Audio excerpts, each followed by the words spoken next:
Well, the plan today is to have a bit of a move around, and the first thing I need to do, and to get the Talbot under cover, is to have a look at these valves, the valve cores. I did do a video in the summer about how to change these, because most of the tyres seem to have a slow puncture of varying rapidity.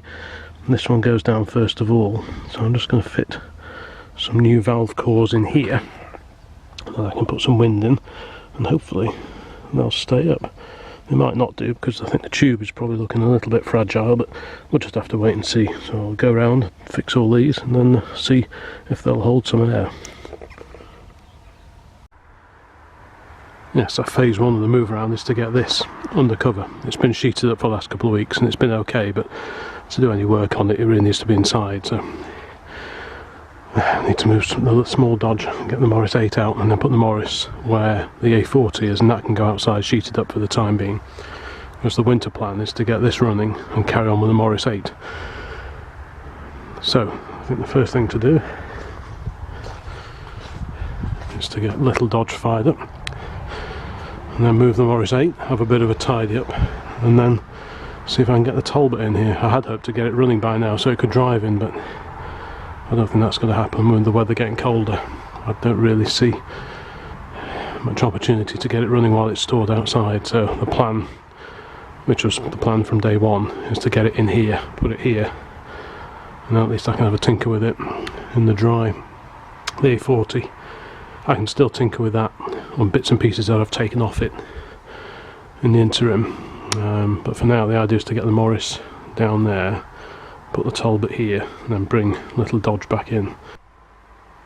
Well, let's see if this one will start. Note the new fire extinguisher, Pyrene for light cars. Right.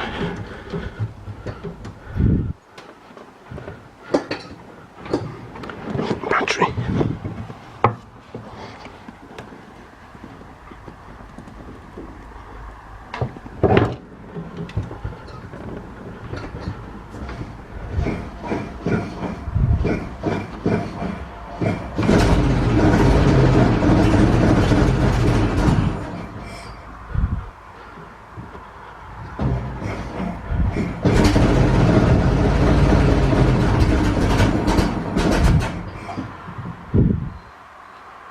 I think the petrol's getting a little bit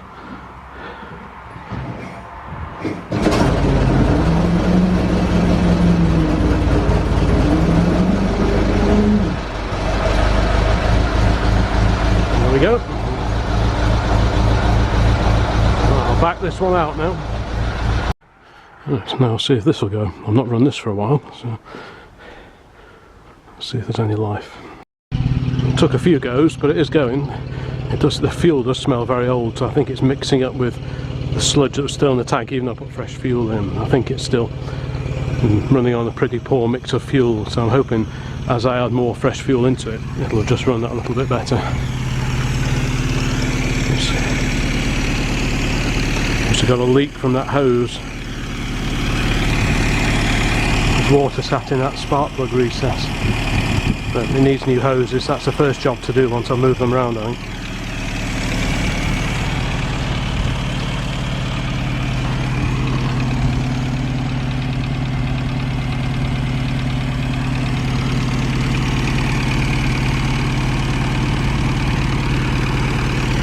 And the top hose is flexible, but it's in a poor way, and this one's rock hard down below, so I'll make up some more. I'm just a bit wary of this fan flying around, so there's obviously a bit of a weep from that top hose.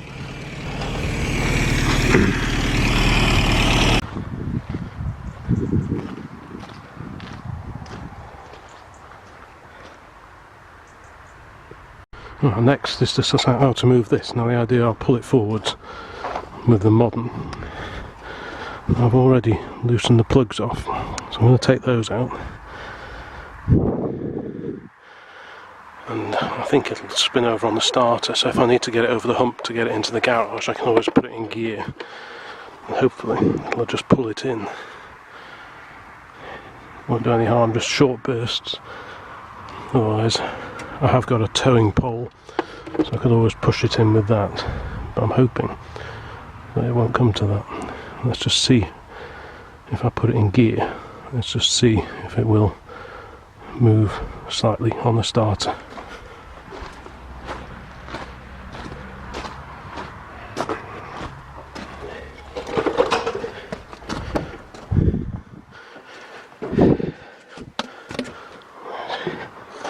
Of course, if the clutch is stuck, it might not do anything. Right. Key on. The ignition light glows. Petrol gauge seems to work. And the ammeter.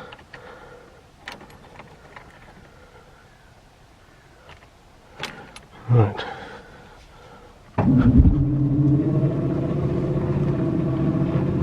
Yes, right.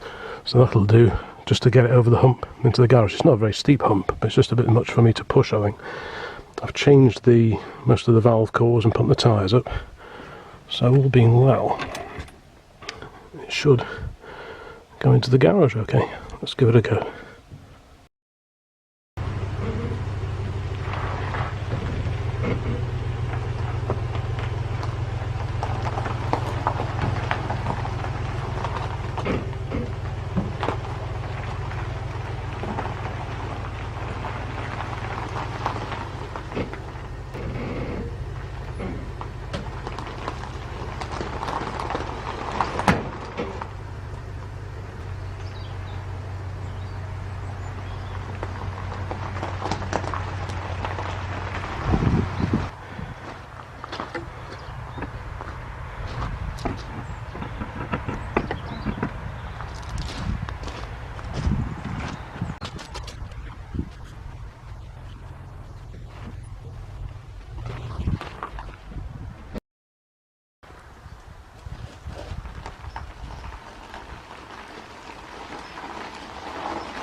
And it's quite heavy, but a little at a time, and I think it'll go in.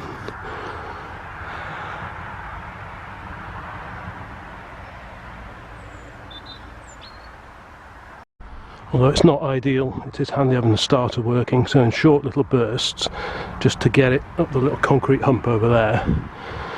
It won't do any harm, but you just have to do it in short spurts, so you don't overheat anything. I was able to check the clutch as well, and that seems to be working, which is all good news.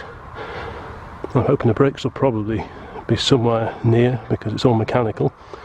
So really the priority is just to get it to run, and then at least I can move it around. And the bonus on the icing on the cake would be if it ran quite nicely, but we'll just have to see on that one.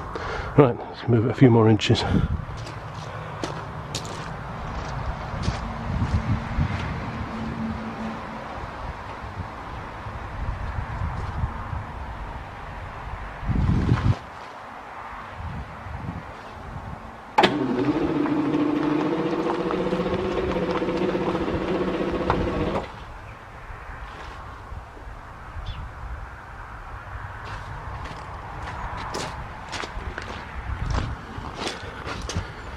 Once it's inside, I can probably push it. It's just getting it over this hump.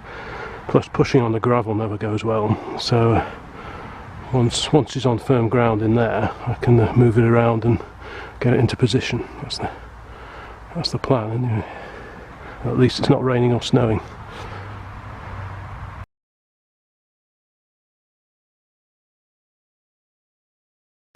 After a break, and then roll it in the last few yards and just get it in position.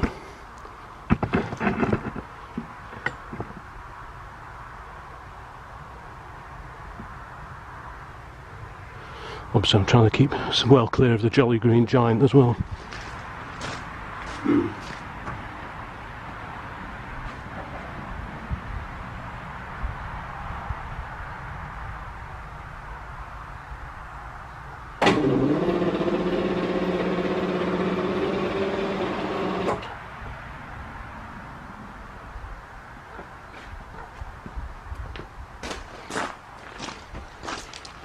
I think I should be able to push it the rest of the way.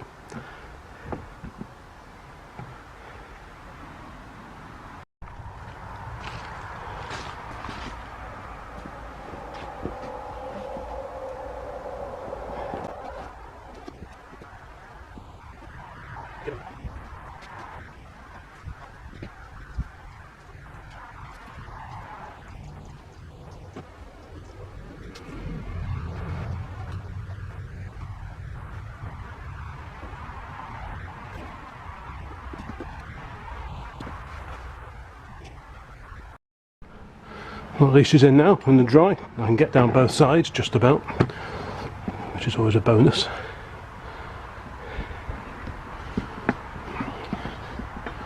I just need to bring little Dodge in over here, and then phase 2 will be to move the A40 out and put the Morris in its place. Whether I'll get that done today or not, I'm not sure. Maybe tomorrow, I'll have to see. I think I'll go and have a cup of tea now. At least that's in, that's the tricky bit done. So I just need to disconnect the battery and then go and put the kettle on.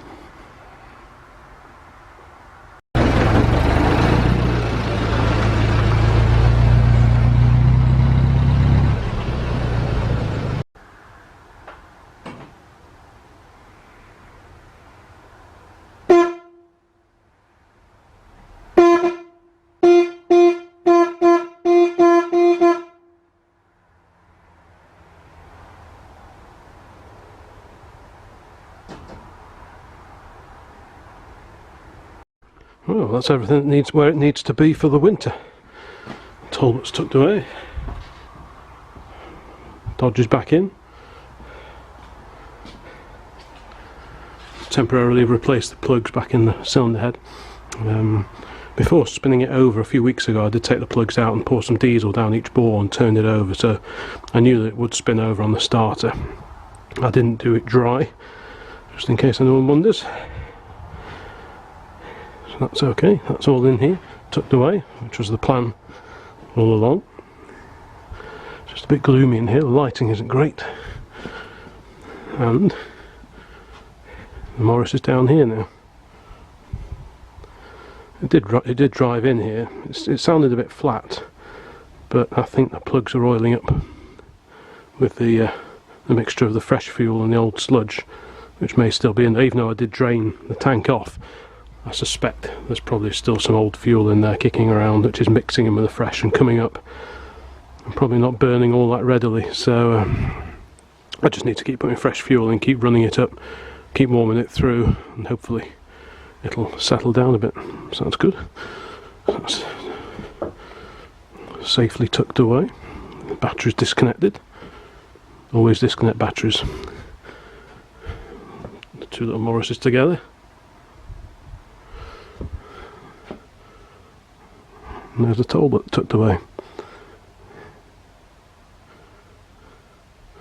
Marvellous. Right, well, I hope that was of some interest, this little move around today while the weather was nice. You have to sort of grab your moments. There's still a bit of tidying up to do, but the main priority was just to get everything where it needs to be for the winter while the weather was as good as it's going to get now. So that's all quite positive. Here's the spark plug assembly off the Talbot. So one of the next jobs on that is just to make up some fresh leads like I did on the Morris.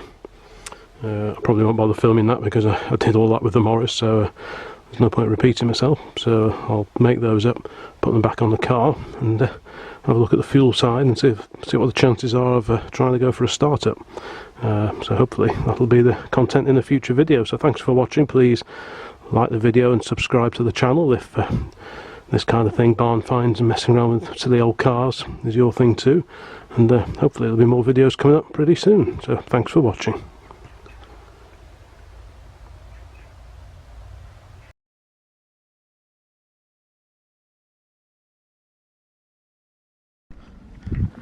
It's not every day driving along you see an early 50s Chevy on the side of the road. I had to stop.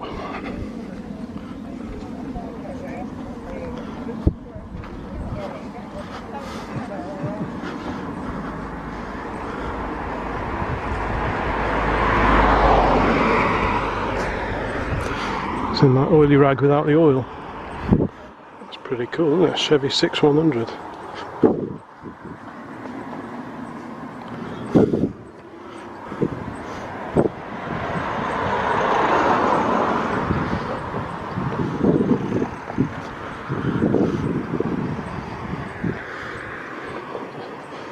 Not sure if it's on the road because the bonnet's not fitted, is it?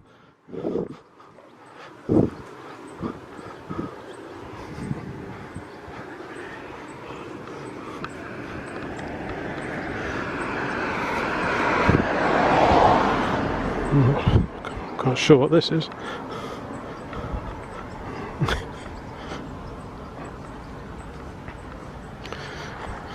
You don't expect to see this on the side of the road, not in this country anyway.